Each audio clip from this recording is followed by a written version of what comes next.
लोगों का बहुत बहुत धन्यवाद कि जिन्होंने आज संडे के दिन भी हमारी इस प्रेस वार्ता को कवर करने के लिए कीमती टाइम निकाला है। और हमेशा आप लोग ट्रांसपोर्टर के साथ खड़े रहते हैं और हमारे इशू जो हैं वो सरकार तक पहुंचाते हैं। तो सबसे बड़ी जो आज की ये बात थी कि हमने जम्मू कश्मीर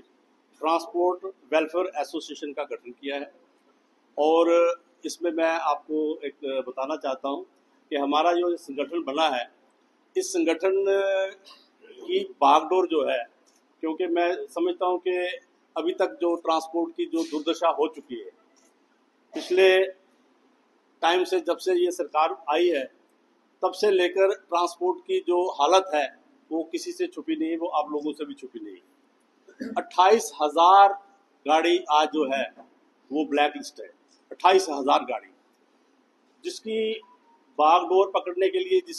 जिसका इशू हल करने के लिए हमारे पास कोई ऐसा साधन नहीं है, कोई ऐसा बंदा नहीं है, कोई ऐसा शख्स नहीं है, कोई शख्सियत नहीं है जो इस चीज़ को आगे लेकर चले। उसके लिए मैं ये भी बात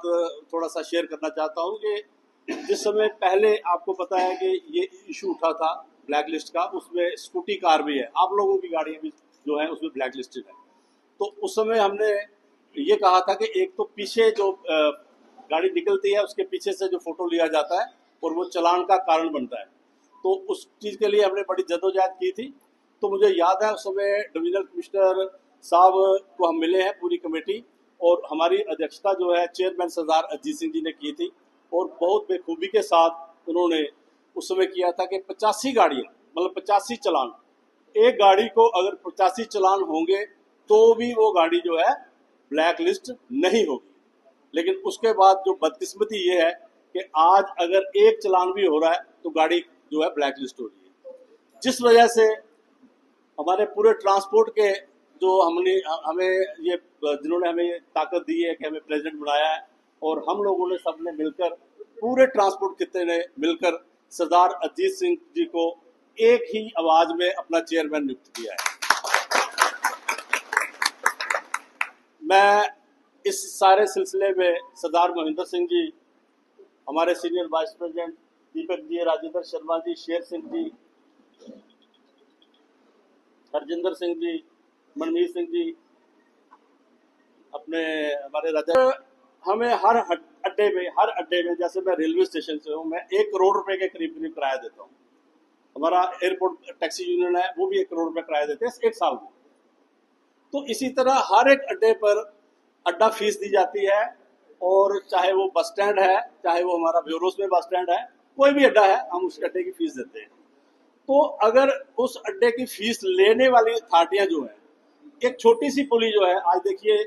कि पूरा बस स्टैंड एक पुली पे डिपेंड है, जो कि पुली टूटी हुई है, और कितनी कोशिश करने के बावजूद भी वो एक सिर्फ, मैं ये छोटी सी बात है, चलो मैं प्रेस कॉन्फ्रेंस में और ट्रांसपोर्ट यूनियन की तरफ से एक छोटी सी बात रहा कि एक पुली की बात कर रहा हूँ। तो पोजीशन ये है कि टोल टैक्स हमारे से, हर एक टैक्स हमारे से, हर फैसिलिटी हमारे ऊपर, इलेक्शन आती है या कोई इवेंट आता है तो हमारी गाड़ी जा रही है जिसकी करोड़ों रुपया पेमेंट जो है अभी तक बैलेंस है। हर एक, वो चाहे अब जंग छिड़ी थी तो बॉर्डर पे कौन जा रहा है गाड़ी पे रेस्क्यू करने के लिए लोगों के लिए, वो ट्रांसपोर्टर है। लेकिन जहां से ट्रांसपोर्ट की गाड़ी चलती है वहां पर एक छोटा सा रास्ता भी ठीक नहीं किया जा सकता। और वो मैं इसलिए कहना चाहता हूं कि ट्रांसपोर्टर को कोई ऐसी साजिश के तहत टोटली खत्म करने की साजिश की जा रही है कि ट्रांसपोर्ट जो है, प्राइवेट ट्रांसपोर्ट जो है, ये कैसे खत्म हो। तो इससे पहले भी सरकारें रही हैं, लेकिन इस सरकार का नजरिया जो है वो ट्रांसपोर्टर के मतलब क्या है, ये ट्रांसपोर्ट पॉलिसी में आना चाहिए। कोई ऐसे इशू आने चाहिए सामने कि बेसिकली जो ये ट्रांसपोर्टर है, जो कि रीढ़ की हड्डी मानते हैं, आप लोग भी मानते हैं कि अगर ये रीढ़ की हड्डी है, लोगों की फैसिलिटी के लिए ट्रांसपोर्ट है, तो इसकी फैसिलिटी के लिए क्या है। मैं ये पहलगाम में जो हुआ वो बहुत शर्मनाक था, वो पूरे हिंदुस्तान का, हमारा खासकर जम्मू कश्मीर के लोगों का सर शर्म से झुक गया और लोगों के घर तबाह हुए। उसके बाद हिंदुस्तान ने पाकिस्तान पर अटैक किया, और उसका जो है हर्जाना हम अभी तक भुगत रहे हैं